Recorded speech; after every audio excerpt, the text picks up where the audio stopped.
الله ويتقه فأولئك هم الفائزون۔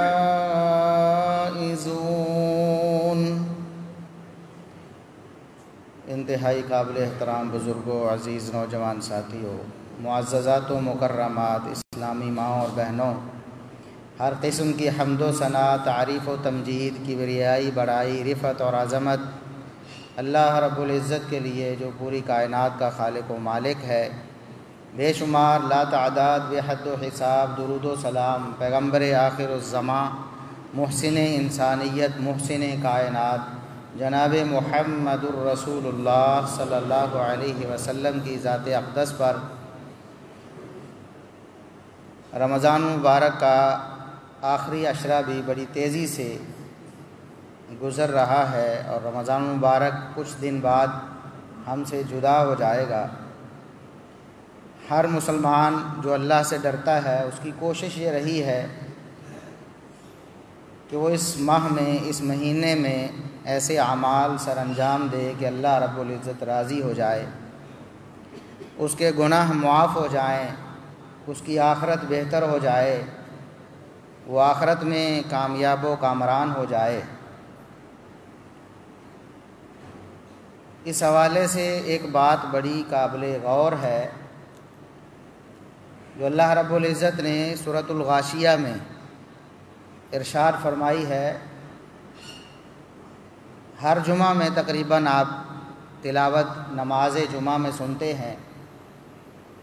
اللہ رب العزت نے ارشاد فرمایا عاملۃ ناصبہ، قیامت کے دن کچھ ایسے بدبخت ہوں گے، کچھ ایسے بری قسمت والے ہوں گے جو دنیا میں عمل کر کر کے تھک گئے تھے۔ انہوں نے اتنے عمل کیے، اپنے آپ کو اعمال میں تھکا دیا تھا، اتنی نمازیں پڑھیں، اتنے روزے رکھے، اتنے حج کیے، اتنی اللہ رب العزت کی راہ میں اپنی جائیداد، اپنا مال خرچ کیا، تھک گئے دنیا میں عمل کر کر کے، لیکن تصلا نارا حامیہ، قیامت کے دن ان کے اعمال کا، جو انہوں نے اعمال کیے تھے، اپنے آپ کو تھکایا تھا، ان کا ذرا برابر بھی انہیں فائدہ نہیں ہوگا، بلکہ بھڑکتی ہوئی آگ میں اللہ رب العزت فرماتے ہیں ان کو داخل کر دیا جائے گا، وہ آگ میں جائیں گے۔ ہم بھی صبح و شام اسی چیز کے طلبگار ہیں، خصوصاً اس مہینے میں، کہ ہم کامیاب ہو جائیں، ہمیں نجات مل جائے، ہمیں جنت کا راستہ مل جائے، ہم جہنم سے بچ جائیں۔ تو ہمیں بھی غور و فکر کرنا چاہیے کہ خدا نہ خواستہ کہیں ہمارا بھی شمار ان لوگوں میں نہ ہو جائے جو عمل تو کرتے رہے لیکن ان اعمال کا کوئی وزن نہیں۔ فلا نقیم لہم یوم القیامت وزنا، ایسے بھی بدبخت ہوں گے۔ سورۃ الکہف میں اللہ رب العزت نے ارشاد فرمایا کہ ہم ان کے لیے ترازو لگائیں گے ہی نہیں، عمل تو انہوں نے کیے ہیں لیکن ترازو نہیں لگے گا، ان کے اعمال اللہ رب العزت دور سے ہی رد کر دیں گے، ان کا نیکیوں کا عمل کیا ہی نہیں جائے گا، کیونکہ حقیقت میں جو وہ کرتے رہے وہ نیکی تھی ہی نہیں۔ اس کی وجہ کیا ہے؟ اللہ رب العزت نے قرآن کریم میں بار بار اس بات کو بیان فرمایا ہے، اور ہر مسلمان کے لیے یہ لازم ہے کہ وہ اللہ رب العزت کے اس پیغام کو سمجھے اور اس پر عمل کرے۔ دنیا میں انسان جو بھی عمل کرتا ہے اللہ کو راضی کرنے کے لیے، اس کے لیے بنیادی شرط یہ ہے ایمان کے ساتھ اور خلوص نیت کے ساتھ کہ وہ نبی کریم صلی اللہ علیہ وسلم کی سنت کے مطابق۔ انسان جو بھی سوچتا ہے اپنے دین، اپنے مذہب کے حوالے سے، اسے عقیدہ کہتے ہیں۔ اس کی ہر سوچ اور فکر، اس کا ہر عقیدہ وہ قرآن و سنت پر مبنی ہونا چاہیے، اللہ اور اس کے رسول صلی اللہ علیہ وسلم کی تعلیمات کے مطابق، اور اس کا ہر عمل اللہ اور اس کے رسول صلی اللہ علیہ وسلم کے بتائے ہوئے طریقے کے مطابق ہونا چاہیے۔ اور یہ طریقہ محمد الرسول اللہ صلی اللہ علیہ وسلم کی سنت میں، آپ کی سیرت میں، آپ کی حدیث میں ملے گا۔ تو اللہ رب العزت نے قرآن کریم میں ارشاد فرمایا کہ جب مومنوں کے پاس اللہ اور اس کے رسول صلی اللہ علیہ وسلم کا فرمان آ جاتا ہے یا مومنوں کو دعوت دی جاتی ہے کہ آؤ اللہ اور اس کے رسول کی طرف آؤ، ہمارا اختلاف ہے بیٹھ کے فیصلہ کر لیتے ہیں، جیسے اللہ اور اس کے رسول صلی اللہ علیہ وسلم فرماتے ہیں ویسے ہم عمل کر لیتے ہیں، تو مومنوں کا قول کیا ہوتا ہے، مومنوں کا جواب کیا ہوتا ہے؟ ایک ہی جواب ہوتا ہے، ان یقولوا سمعنا واطعنا، ہم نے اللہ اور اس کے رسول صلی اللہ علیہ وسلم کی بات کو سن لیا اور مان لیا، ہم نے تسلیم بھی کر لیا اور اس پر عمل بھی ابھی سے شروع کر رہے ہیں۔ اللہ رب العزت فرماتے ہیں یہی لوگ کامیاب ہیں، حقیقت میں کامیابی انہیں ہی ملنے والی ہے۔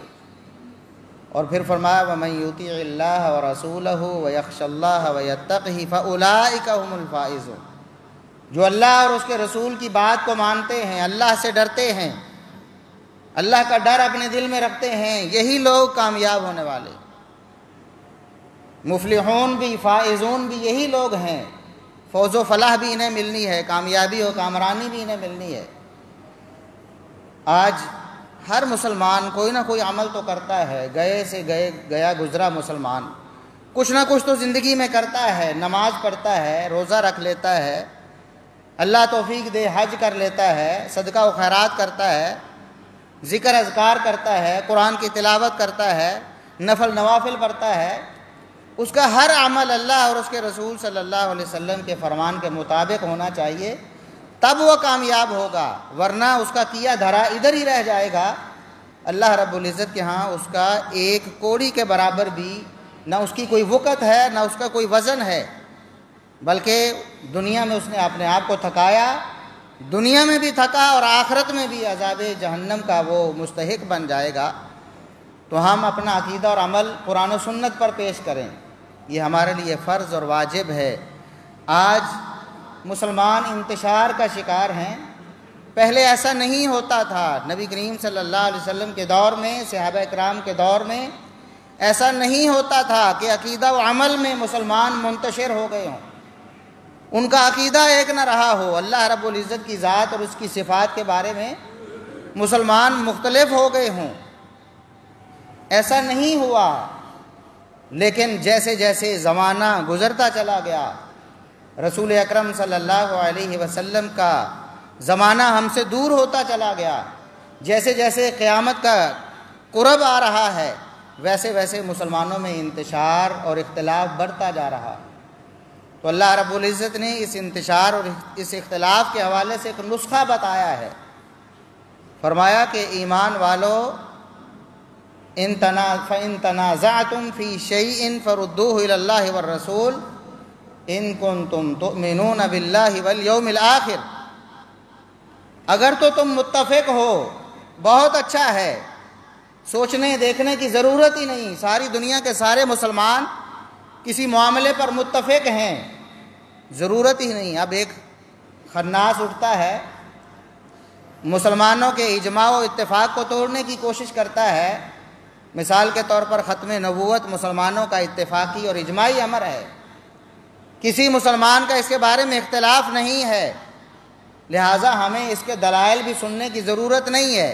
علماء دلائل جانتے ہیں، جہاں ضرورت ہوتی کسی کو شک و شبہ ہوتا ہے دلائل دیتے بھی ہیں، لیکن یہ اتفاقی امر ہے، اس کے بارے میں کوئی مسلمان دوسری بات سوچ بھی نہیں سکتا، اور جس نے ایسی بات سوچی ہے مسلمانوں نے مل کر اس کو بھگا دیا ہے، اس کو دفع کر دیا ہے، جیسے غلام محمد قادیانی کو۔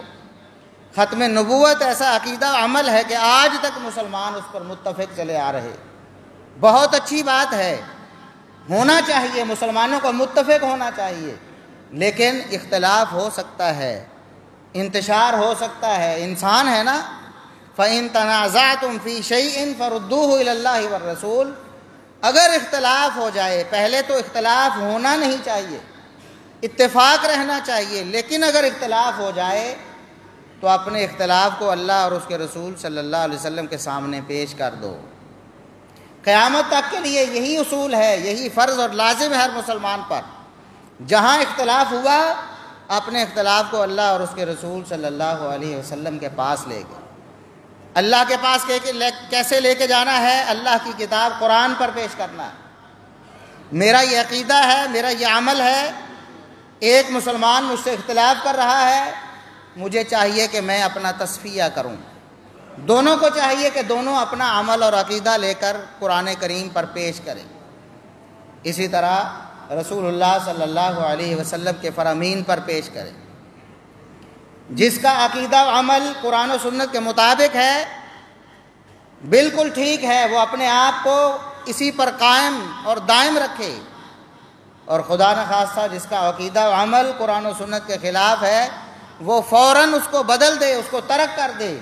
ان کنتم تؤمنون باللہ والیوم الآخر، اللہ رب العزت نے فرمایا کہ اگر تم اللہ اور یوم آخرت پر ایمان رکھتے ہو، تمہارے اوپر یہی لازم ہے، تمہارا یہی شیوا ہونا چاہیے، تمہارا یہی طریقہ ہونا چاہیے۔ اگر تم نے اس طریقے کو چھوڑ دیا، اختلاف ہوا ہے، عقیدے میں بھی ہوا ہے، عمل میں بھی ہوا ہے، اور اس کے بعد بھی اپنے اختلاف کو کتاب و سنت پر پیش نہیں کرتے، بلکہ ڈٹے رہتے ہیں، کہتے ہیں جی جو جہاں لگا ہوا ہے لگا رہے، تو اللہ فرماتا ہے کہ یہ شخص اللہ پر، یوم آخرت پر ایمان نہیں رکھتا ہے۔ کیوں؟ اللہ نے حکم دیا ہے کہ اللہ اور اس کے رسول صلی اللہ علیہ وسلم کی تعلیمات پر اپنے عقیدے اور عمل کو پرکھ لو۔ اس لیے ہر مسلمان اپنے عقیدے اور عمل کو جانچے۔ رمضان المبارک کا مہینہ ہے، ابھی دن باقی ہیں، قرآن کریم کا ترجمے سے مطالعہ کرے، قرآن کریم کو سمجھ کر پڑھے۔ اللہ رب العزت نے کیا احکامات دیے ہیں، اللہ رب العزت نے مجھے عقیدہ کیا رکھنے کا حکم دیا، اللہ کے بارے میں کیا عقیدہ ہونا چاہیے، اللہ کی توحید کے بارے میں کیا عقیدہ ہونا چاہیے، کون کون سی چیزیں شرک ہیں، کن چیزوں سے منع کیا گیا ہے، اللہ رب العزت کی ذات کے بارے میں، اس کے اسماء و صفات کے بارے میں، ان سے رک جائیں، اللہ کی توحید کو اپنائیں۔ خالص توحید قرآن کریم میں ملے گی آپ کو، خالص توحید رسول اللہ صلی اللہ علیہ وسلم کے صحیح فرامین میں ملے گی آپ کو، اس کے علاوہ خالص توحید آپ کو کہیں نہیں ملے گی۔ اللہ رب العزت کے احکامات کو پڑھیں، نماز کا حکم ہے، روزے کا حکم ہے، زکوٰۃ کا حکم ہے، حج کا حکم ہے، انفاق فی سبیل اللہ کا حکم ہے۔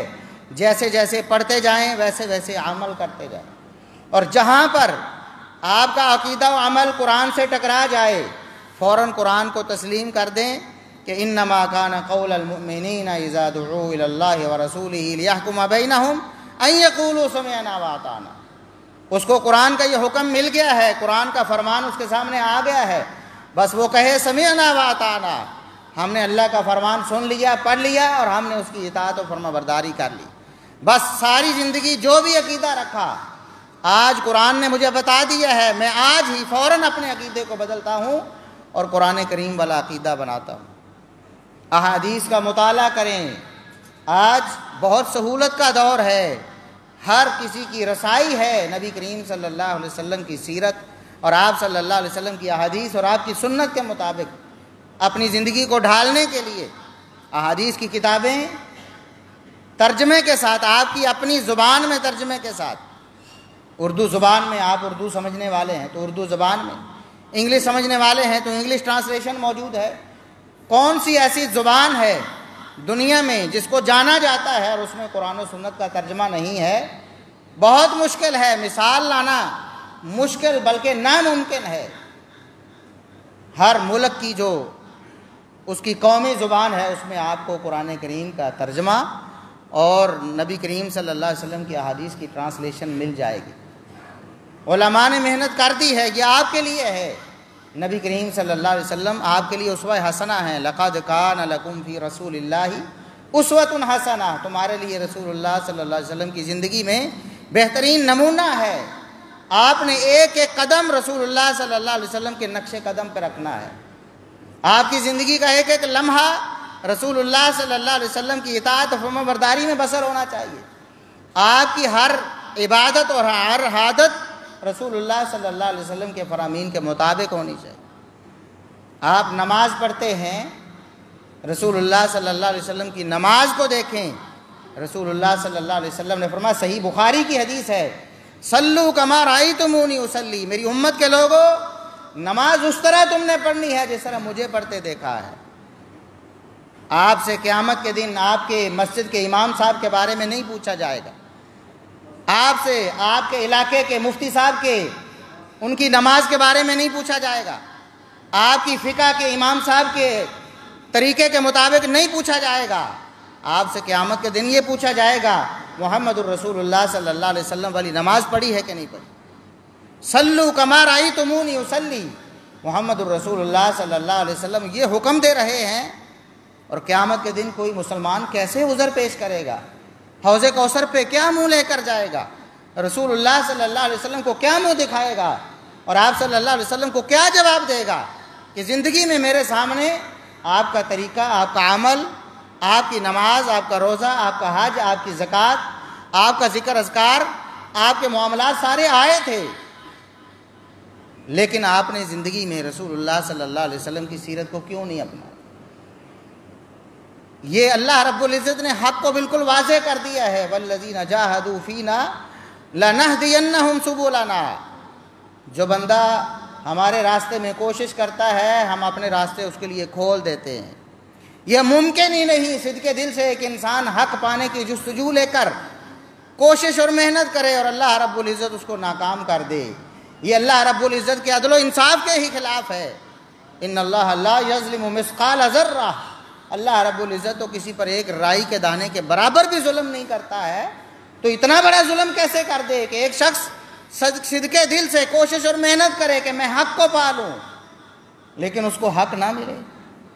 کہیں نہ کہیں ہماری انا آڑے آ جاتی ہے، کہیں نہ کہیں ہماری سوسائٹی، ہمارا ماحول آڑے آ جاتا ہے، کہیں نہ کہیں ہماری اولاد، ہمارا خاندان آڑے آ جاتا ہے، کہیں نہ کہیں ہماری سوچ اور فکر آڑے آ جاتی ہے، کہیں نہ کہیں شیطان ہمیں ورگلا دیتا ہے کہ نہ چھوڑو، یہ مولویوں کے چکر ہیں، ان چکروں میں نہ پڑو، بس جس طرح جو آپ نے دیکھا ہے آباء و اجداد کو کرتے چلے جاؤ۔ بس سننے کو یہ ملتا ہے بھئی نماز پڑھنے دو، جس طرح کوئی پڑھتا ہے پڑھنے دو، نماز کے لیے آنے تو دو۔ بھئی ہم نے کب نماز سے روکا ہے کسی کو؟ کبھی کسی کو کہا ہے کہ ہماری مسجد میں آئے ہو، آپ رفع دین نہیں کر رہے نکل جاؤ؟ نہ قطعاً نہیں، کسی مسلمان کے لیے ہمارے دروازے بند نہیں ہیں، اور کسی مسلمان کے لیے ہمارے دل میں عداوت اور بغض نہیں ہے، ہمیشہ خیر خواہی ہے، ہمدردی ہے، ایک نصیحت ہے، جو اللہ کے رسول صلی اللہ علیہ وسلم نے فرمایا الدین النصیحہ، دین تو نام ہی خیر خواہی کا ہے، دین خیر خواہی کا نام ہے، اللہ کے دین سے خیر خواہی، محمد الرسول اللہ صلی اللہ علیہ وسلم کی سنت سے خیر خواہی، حکمرانوں سے خیر خواہی، عوام سے خیر خواہی، ہر ایک سے خیر خواہی، یہ دین اسلام ہے۔ یہ حدیث اسلام کی بنیادی تعلیمات میں سے ایک ہے۔ اگر آپ نے دین کو ایک جملے میں سننا ہے تو الدین النصیحہ، رسول اللہ صلی اللہ علیہ وسلم نے فرمایا دین خیر خواہی کا نام ہے۔ آج افسوس کی بات ہے، لوگ اپنے آپ کو بڑا دانشور سمجھتے ہیں، بڑا عقل مند سمجھتے ہیں، سمجھدار کنتارتے ہیں، اور ہمیں سمجھاتے ہیں کہ نہ کسی کو نہ کہو نماز ایسے پڑھنی ہے، کسی کو نہ کہو روزہ ایسے رکھنا ہے، کسی کو یہ نہ بتاؤ کہ ذکر ایسے کرنا ہے، لیکن خود کیا حال ہے؟ باہر گلی میں موٹر سائیکل پہ کوئی جا رہا ہے، اس نے سٹینڈ نہیں اٹھایا ہے۔ ہر شخص، برے سے برا شخص، دین سے دور کتنا ہی دور کیوں نہ ہو، اس کے دل میں یہ خیر خواہی ضرور ہے کہ کہیں اس کا نقصان نہ ہو جائے، ابھی کہیں یہ اٹکے گا، سٹینڈ نیچے لگے گا، یہ گر سکتا ہے، اس کا جانی یا مالی نقصان ہو سکتا ہے، اس کو زخم آ سکتے ہیں۔ بالکل خیر خواہی ہونی چاہیے، یہ اسلام کا تقاضا ہے، یہ لازمی چیز ہے۔ جس کے دل میں خیر خواہی نہیں، مسلمان ہی نہیں۔ لیکن یہ تو سوچو، دنیا کی خیر خواہی تو آپ نے کر دی، آخرت کی خیر خواہی سے کیوں روکتے ہو آپ؟ آخرت کی خیر خواہی کیوں نہیں کرتے؟ ایک شخص محمد الرسول اللہ صلی اللہ علیہ وسلم کے راستے سے ہٹا ہوا ہے، آپ مخلصانہ کوشش کیوں نہیں کرتے؟ ہاں یہ ضرور ہے، کوشش مخلصانہ ہونی چاہیے، ہمدردانہ ہونی چاہیے، آپ کے دل میں تڑپ اور درد ہونی چاہیے۔ کسی کی پگڑی اچھالنا، کسی کو بے عزت کرنا، بدنام کرنا مقصد نہیں ہونا چاہیے، کسی پر فکرے کسنا، آوازیں کسنا، اس کو ذلیل اور رسوا کرنا، یہ مقصد نہیں ہونا چاہیے۔ جس طرح گلی میں آپ موٹر سائیکل کا سٹینڈ دیکھتے ہیں اور آپ کے دل میں ایک تڑپ پیدا ہوتی ہے، یہ کہیں گر جائے گا، اس کے علاوہ کوئی آپ کے دل میں نہیں ہوتا۔ آپ کو پتا ہے بندہ نہیں جانتے کون ہے، نہیں جانتے، لیکن یہ خیر خواہی ضرور کریں گے۔ کہ بھائی اپنا سٹینڈ اٹھا لو. اور اگر کبھی وہ تیزی سے جا رہا آپ کی آواز نہیں سنتا, ایک سلیم الفطرت شخص کوشش کر کے اگر سواری پہ ہے تو تیز کر کے اس کو اشارہ کرتا ہے, اللہ کے بندے سٹینڈ اٹھا لو, تمہارا نقصان ہو جائے گا. کیا وجہ ہے؟ آخرت برباد ہو رہی ہے, عقیدہ خراب ہو رہا ہے, انسان جنت سے دور ہو کر جہنم کی طرف جا رہے ہیں, لیکن ہمارے کان پر جوں تک نہیں رینگتی. بلکہ اگر کوئی کتاب و سنت کی دعوت دے تو اس کو فرقہ واریت کہا جاتا ہے, اس کو تشدد پسندی کہا جاتا ہے. آپ تو اپنے علاوہ کسی کو مسلمان ہی نہیں سمجھتے جی. حالانکہ ہم نے کسی کے اسلام کا انکار نہیں کیا ہے, ہم نے بتایا ہے کہ رسول اللہ صلی اللہ علیہ وسلم کی تعلیمات یہ ہیں. میں ایک دو مثالیں دیتا ہوں اور دعوت فکر ہے, ایک چنگاری رکھنا چاہتا ہوں. ہو سکتا ہے کہ یہ ایک شعلہ بن جائے, یہ نور بن جائے, یہ روشنی بن جائے اور آپ کی ہدایت کا سبب بن جائے, بالکل خیر خواہی کے ساتھ, کوئی نفرت نہیں, کوئی تشدد نہیں. رسول اللہ صلی اللہ علیہ وسلم کی سنت کے مطابق اپنے عقیدہ و عمل کو بنائیں. اب مثال کے طور پر مشہور و معروف عقیدہ ہے مسلمانوں کا, ایک بڑا گروہ ہے نبی کریم صلی اللہ علیہ وسلم نور ہیں یا بشر ہیں. بڑا اختلاف ہے, بڑا اختلاف ہے, تقریریں ہوتی ہیں, مناظرے ہوئے ہیں, کتابیں لکھی گئی ہیں, لیکن مسلمان کے ہیں سوچنے کے لیے تیار ہی نہیں. بس وہ کہتے ہیں جہاں کوئی لگا ہوا ہے لگا ہوا ہے. بھی رسول اللہ صلی اللہ علیہ وسلم کا یہ تو شان اور مقام ہے, آپ کی شان اور مقام کو کیوں چھوڑنا چاہتے ہیں, لوگوں سے کیوں چھڑوانا چاہتے ہیں؟ حالانکہ اللہ کے رسول صلی اللہ علیہ وسلم کی شان وہ ہے جو اللہ اور خود رسول اللہ صلی اللہ علیہ وسلم نے بیان کی. اب نور بشر کا جھگڑا ہے نا, کتنی آسان بات ہے. سورہ کہف کی آخری آیت پڑھ لیں, قل انما انا بشر مثلکم. اے نبی آپ اعلان کر دیں, قرآن ہے, آپ اعلان کر دیں بلا شبہ میں تمہارے جیسا بشر ہوں, انسانی حاجات اسی طرح مجھے لاحق ہیں. ہاں شان اور مقام وہ تو کوئی بھی ان کا ہمسر نہیں ہے, نہ انسانوں میں سے نہ کوئی کسی اور مخلوق میں سے, لیکن جنس کے اعتبار سے آپ بشر ہی ہیں, آپ انسان ہی ہیں. اور اس چیز کا اظہار قرآن کریم میں کئی ایک مقامات پر. اب لوگ بڑا زور لگائیں گے یہاں پر, ادھر ادھر کی باتیں کریں گے, آپ کو یہ جذباتی طور پر بلیک میل کریں گے بھی رسول اللہ صلی اللہ علیہ وسلم کی شان ماننے کے لیے آپ تیار. بھائی یہ شان نہیں ہے, شان یہ ہے انسان ہو کر, بشر ہو کر ساری مخلوقات سے افضل اور اعلیٰ ہو جائے. یہ آپ صلی اللہ علیہ وسلم کی شان ہے, یہ آپ کا مقام ہے. علم غیب کا مسئلہ دیکھ لیں, بڑے بڑے مناظرے, بڑے بڑے مجادلے, بڑی بڑی تقریریں, قرآن کریم کی ایک آیت سب پر پانی پھیر دیتی ہے. اللہ اور اس کے رسول کے پاس لے کر تو آؤ معاملے کو, فوراً اللہ اور اس کے رسول صلی اللہ علیہ وسلم کے فرامین کی روشنی میں حل ہو جائے گا. آپ صلی اللہ علیہ وسلم عالم الغیب ہیں کہ نہیں؟ قرآن بھی کہتا ہے قُلْ لَا يَعْلَمُ مَنْ فِي السَّمَاوَاتِ وَالْأَرْضِ الْغَيْبَ إِلَّا اللَّهُ. اے نبی اعلان کر دیجئے کہ زمین و آسمان کی چھپی ہوئی چیزیں یعنی غیب سوائے اللہ کے کوئی نہیں جانتا ہے. اسی طرح آپ اعلان کر دیجئے, نبی آپ اعلان کر دیجئے لا اعلم الغیب, میں غیب نہیں جانتا ہوں.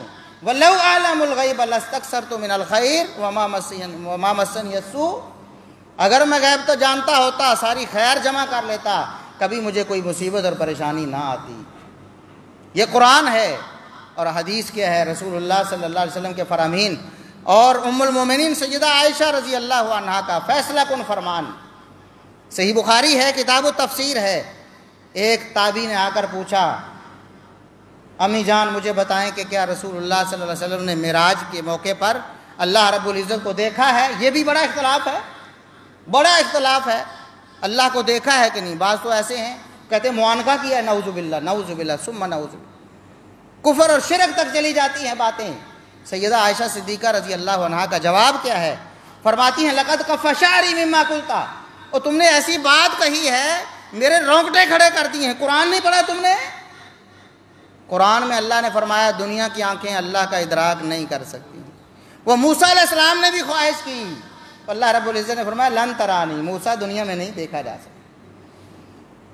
تجربہ کرنا ہے, یقین کرنا ہے نا کہ نہیں دیکھا جا سکتا. چلو پہاڑ کی طرف دیکھو, موسیٰ علیہ السلام نے تو پہاڑ کی طرف دیکھا تھا, بے ہوش ہو کر گر گئے. خر موسیٰ صاعقہ. فرمایا کہ قرآن کی آیت نہیں پڑھی, کیسے تم نے یہ عقیدہ بنا لیا، یا یہ سوال کیسے تمہارے ذہن میں آ گیا کہ نبی کریم صلی اللہ علیہ وسلم نے اللہ کو دیکھا ہے؟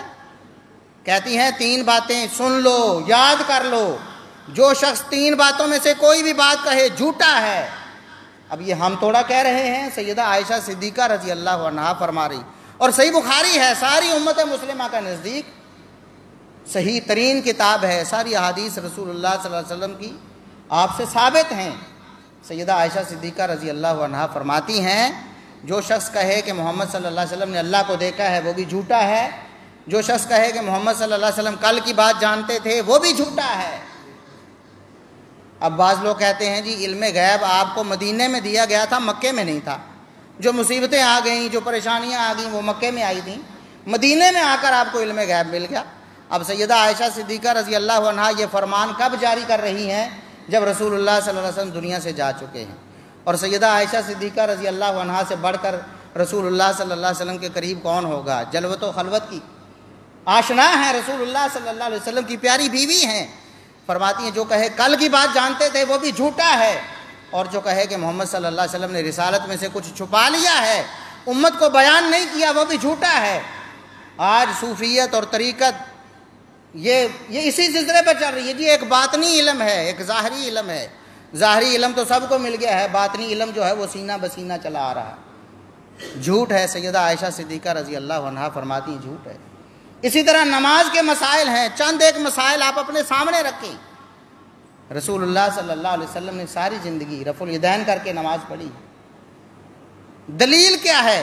ساری زندگی پڑھی ہے۔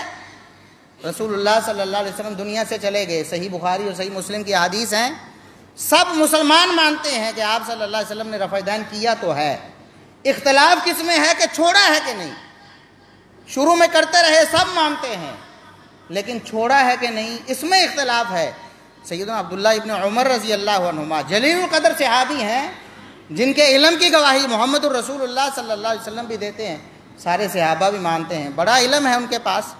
عبداللہ ابن عمر رضی اللہ عنہما رسول اللہ صلی اللہ علیہ وسلم کی وفات کے بعد، دنیا سے چلے جانے کے بعد، اپنے شاگرد سالم کو اور نافع کو اور دوسرے مسلمانوں کو بتاتے ہیں، رفع الیدین کر کے نماز پڑھتے ہیں، رکوع جاتے سر اٹھاتے بھی، اور نماز پڑھ کے بتاتے ہیں کہ میں نے رسول اللہ صلی اللہ علیہ وسلم کو ایسے ہی کرتے دیکھا ہے۔ اگر آپ صلی اللہ علیہ وسلم نے چھوڑی ہوتی صحابہ کرام چھوڑ دیتے، اس کے بعد کبھی نہ کرتے۔ اسی طرح مالک بن حویرث رضی اللہ عنہ آخری وقت میں 9 ہجری کے قریب رسول اللہ صلی اللہ علیہ وسلم کے پاس آئے نماز سیکھنے کے لیے، اور نماز سیکھ کے گئے۔ آپ صلی اللہ علیہ وسلم کی حیات مبارکہ کے بعد رفع الیدین کرتے بھی ہیں اور کہتے ہیں میں نے رسول اللہ صلی اللہ علیہ وسلم کو دیکھا ہے رفع الیدین کر کے نماز پڑھتے ہو۔ اسی طرح سیدنا ابو حمید ساعدی رضی اللہ عنہ رسول اللہ صلی اللہ علیہ وسلم سے سیکھتے ہیں۔ آپ صلی اللہ علیہ وسلم کی وفات کے بعد 10 صحابہ کی موجودگی میں، جامع ترمذی کی حدیث ہے، 10 صحابہ کی موجودگی میں نماز پڑھتے ہیں، رکوع جاتے سر اٹھاتے وقت رفع الیدین کرتے ہیں، اور بعد میں پوچھتے ہیں بتاؤ میں نے نماز سنت کے مطابق پڑھی ہے کہ نہیں پڑھی۔ سب صحابہ بیک زبان کہتے ہیں بالکل آپ کی نماز محمد الرسول اللہ صلی اللہ علیہ وسلم کے طریقے کے عین مطابق ہے۔ سیدنا ابو بکر صدیق رضی اللہ عنہ آخری نماز رسول اللہ صلی اللہ علیہ وسلم کے ساتھ کھڑے ہو کر پڑھتے ہیں، اور سنن کبریٰ بہقی میں صحیح سند کے ساتھ عبداللہ ابن زبیر رضی اللہ عنہ، عبداللہ بن زبیر رضی اللہ عنہما نواسے ہیں ابو بکر صدیق رضی اللہ عنہ، خود بھی صحابی ہیں، کہتے ہیں میں نے دیکھا ابو بکر صدیق رضی اللہ عنہ کو نماز پڑھتے ہوئے رکوع جاتے سر اٹھاتے رفع الیدین کر رہے تھے۔ میں نے پوچھا آپ رفع الیدین کیوں کرتے ہیں؟ فرمایا میں نے محمد الرسول اللہ صلی اللہ علیہ وسلم کو ایسے ہی کرتے دیکھا ہے۔ رسول اللہ صلی اللہ علیہ وسلم کی وفات کے بعد صحابہ کرام کا متواتر اس پر عمل کرنا یہ کیا بتاتا ہے؟ اگر چھوڑ دی تھی تو صحابہ کرام سب سے پہلے چھوڑ دیتے۔ اب یہ مسائل ہیں ہمارے، رسول اللہ صلی اللہ علیہ وسلم کی سنت پر عمل کرنا فرض ہے، نماز اسی طرح پڑھنی ہے جس طرح آپ نے پڑھی ہے، روزہ اسی طرح رکھنا ہے جس طرح آپ صلی اللہ علیہ وسلم نے رکھا ہے۔ آج نماز کی نیت بنا لی گئی ہے، ہم پوچھتے ہیں کوئی دلیل لاؤ، رسول اللہ صلی اللہ علیہ وسلم نے کبھی زبان سے نیت کی ہو نماز کے لیے؟ کسی صحابی نے کبھی زبان سے نیت کی ہو؟ ظاہر کی ہوگی تو عربی زبان میں کوئی الفاظ ہوں گے نا۔ اب پنجابی میں کیوں کرتے ہیں کہ نماز آپ پنجابی میں پڑھتے ہیں، سبحانک اللہم پنجابی میں پڑھتے ہیں، سورہ فاتحہ پنجابی میں پڑھتے ہیں، نماز کا حصہ ہے، اور رسول اللہ صلی اللہ علیہ وسلم نے تعلیم دی ہے تو عربی میں ہونی چاہیے نا۔ کیا الفاظ ہیں؟ کوئی نہیں بتائے گا، کبھی اقرار ضرور کر لیا جائے گا کہ ہاں رسول اللہ صلی اللہ علیہ وسلم سے ثابت نہیں ہے، پھر ایک مسلمان کے لیے کیسے جائز ہے؟ اللہ رب العزت فرماتا ہے ایمان والو اطیعوا اللہ و اطیعوا الرسول ولا تبطلوا اعمالکم، اللہ اور اس کے رسول صلی اللہ علیہ وسلم کا کہا مانو اور اپنے اعمال کو ضائع نہ کرو۔ اگر اللہ اور اس کے رسول صلی اللہ علیہ وسلم کے بتائے ہوئے طریقے کے خلاف کرو گے تمہارے اعمال ضائع ہو جائیں گے، عاملۃ ناصبہ، عمل کر کر کے تھک جاؤ گے لیکن کوئی مول اللہ کے ہاں اس کا نہیں، کوئی قیمت نہیں پڑے گی، کوئی وزن نہیں ہوگا۔ اس لیے مخلصانہ ہمدردانہ گزارش ہے مطالعہ کریں، قرآن کریم کا مطالعہ کریں، صحیح بخاری صحیح مسلم احادیث کی کتابوں کا مطالعہ کریں، نبی کریم صلی اللہ علیہ وسلم کی سیرت کو پڑھیں، ایک ایک ادا کو اپنانے کی کوشش کریں، انشاءاللہ دنیا میں بھی کامیابی ملے گی، آخرت میں بھی اللہ رب العزت جنت مقدر فرمائیں گے۔ اللہ رب العزت ہمیں قرآن و سنت پر عمل کرنے کی توفیق عطا فرمائے۔ وآخر دعوانا ان الحمد للہ رب العالمین۔